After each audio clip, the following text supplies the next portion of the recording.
নমস্কাৰ আপোনালোক সকলোকে আৰু মোৰ এই চেনেলটোলৈ আপোনালোক সকলোকে পুনৰবাৰ স্বাগতম জনাইছো। আজি মই আপোনালোকক দেখুৱাই আছো ভুৱনেশ্বৰ চহৰৰ অন্যতম এটি টুৰিষ্ট প্লেস ধাউলিগিৰি শান্তি স্তূপা। গতিকে এই ধাউলিগিৰি শান্তি স্তূপা ক'ত আছে, ভুৱনেশ্বৰ চহৰৰ পৰা কিমান দূৰত, এই গোটেইখিনি কথা মই আপোনালোকক এই ভিডিঅ'টোত জনাই আছো। গতিকে ভিডিঅ'টো আপোনালোকে শেষলৈকে চাব আৰু মোৰ আগৰ ভিডিঅ'বিলাক আপোনালোকে যদি চোৱা নাই কাইণ্ডলি চাব। ভিডিঅ'বিলাক যদি ভাল হৈছে তেতিয়াহ'লে লাইক কৰিব আৰু মোৰ এই চেনেলটো সাবস্ক্ৰাইব কৰি থব। এনেকুৱা নতুন নতুন ঠাইৰ পৰা আপোনালোকক নতুন নতুন ভিডিঅ' দেখুৱাই আছো। গতিকে আজিৰ এই ভিডিঅ'টো আৰম্ভ কৰোঁ বলক। ভুৱনেশ্বৰ চহৰৰ পৰা ধাউলিগিৰিলৈকে দূৰত্ব মাত্ৰ 15 কিলোমিটাৰ। আমি যেতিয়া ভুৱনেশ্বৰৰ পৰা পুৰীলৈকে গৈ থাকোঁ তেতিয়া ৰাস্তাত এই ধাউলিগিৰি পাহাৰখন পোৱা যায় আৰু এই ধাউলিগিৰি পাহাৰখন দয়া নদীৰ পাৰতে অৱস্থিত। ধাউলিগিৰিয়ে হওক বা দয়া নদীয়ে হওক, এই গোটেইখিনি ঠাইৰ এটি বিৰাট ডাঙৰ ইতিহাস আছে। এই গোটেইখিনি কথা আপোনালোকক মই জনাই আছোঁ, ভিডিঅ'টো চাই থাকিব। মই ধাউলিগিৰি শান্তি স্তূপা আহি পালোঁ, কিন্তু আহি পাই মোৰ মনটো বেছি ভালো লগা নাই, কাৰণ ইয়াত কাম চলি আছে আৰু ইয়াত কাম চলি থকা কাৰণে ভিতৰত সোমোৱাটো মানা আছে। সেইকাৰণে মই ওচৰৰ পৰা আপোনালোকক ভিডিঅ'টো দেখুৱাব নোৱাৰিম, তাৰ দৃশ্যবিলাক দেখুৱাব নোৱাৰিম। গতিকে আপোনালোকক মই আকৌ পিছত এটি ভিডিঅ' বনাই দেখুৱাই আছোঁ, যিহেতু মই উৰিষ্যাত আছোঁৱে। গতিকে ইয়াৰ কামবিলাক আৰু 2 মাহমানৰ ভিতৰত শেষ হৈ যাব। গতিকে তাৰ পিছত মই আকৌ আহিম, আহি গোটেইখিনি দৃশ্য আকৌ আপোনালোকক দেখুৱাই আছোঁ।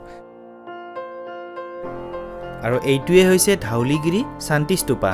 1972 চনত এই শান্তি স্তূপাটো স্থাপন কৰিছিল জাপান বুদ্ধ সংঘ আৰু কালিংগ নিপুণ বুদ্ধ সংঘই মিলি। আৰু এই শান্তি স্তূপাটো কিয় স্থাপন কৰিছিল এইখিনি কথাও মই আপোনালোকক কৈ আছোঁ। প্ৰায় 2200 বছৰ আগৰ কথা। মৌৰ্য সাম্ৰাজ্যৰ ৰজা অশোকে কালিংগ ৰাজ্যৰ ওপৰত এখন বহুত ডাঙৰ যুদ্ধ চলাইছিল। কালিংগ ৰাজ্য মানে বৰ্তমানৰ উৰিষ্যা।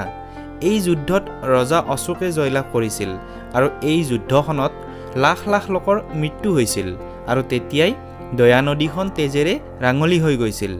যুদ্ধৰ পিছত যেতিয়া এই গোটেইবিলাক দৃশ্য ৰজা অশোকে পৰ্যবেক্ষণ কৰিলে তেতিয়া তেওঁৰ বহুত দুখ লাগিল আৰু তেতিয়াই তেওঁ জীৱনৰ বাকী থকা দিনকেইটা যুদ্ধ বিগ্ৰহৰ পৰা দূৰত থাকিলে।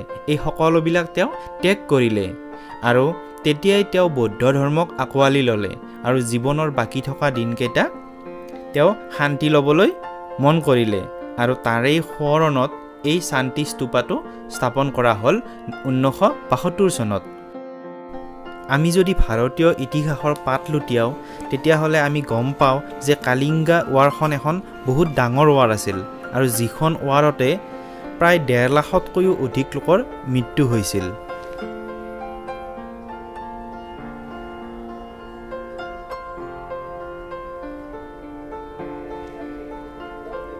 আপোনালোকেও যদি উৰিষ্যা ভ্ৰমণত আহে তেতিয়াহ'লে এই শান্তি স্তূপাটো এবাৰ চাই যাব। ইয়াৰ পৰিৱেশটো বহুত ভাল হয়, যিহেতু পাহাৰৰ ওপৰত অৱস্থিত, চাৰিওফালে গছ গছনিৰে ভৰা, চাৰিওফালে সেউজীয়া। আপোনালোকে আহি নিশ্চয় ভাল পাব।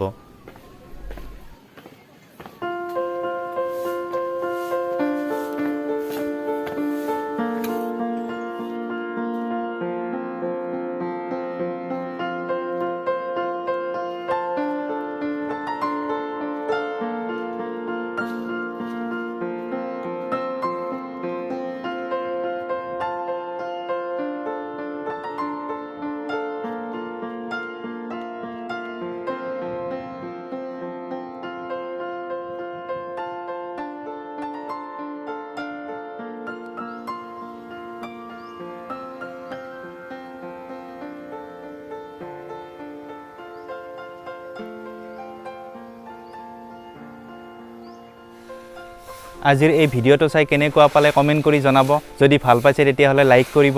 মই ওচৰৰ পৰা দেখুৱাব নোৱাৰিলোঁ, তাৰ কাৰণে ক্ষমা বিচাৰিছোঁ। মই আকৌ এদিন আহি ইয়াত ধুনীয়াকৈ ভিডিঅ' এটি বনাই আপোনালোকক দেখুৱাম। গতিকে আজিৰ এই ভিডিঅ'টো ইমানতে শেষ কৰিছোঁ। সকলোৱে সুস্থ থাকক। ধন্যবাদ। জয় আই অসম।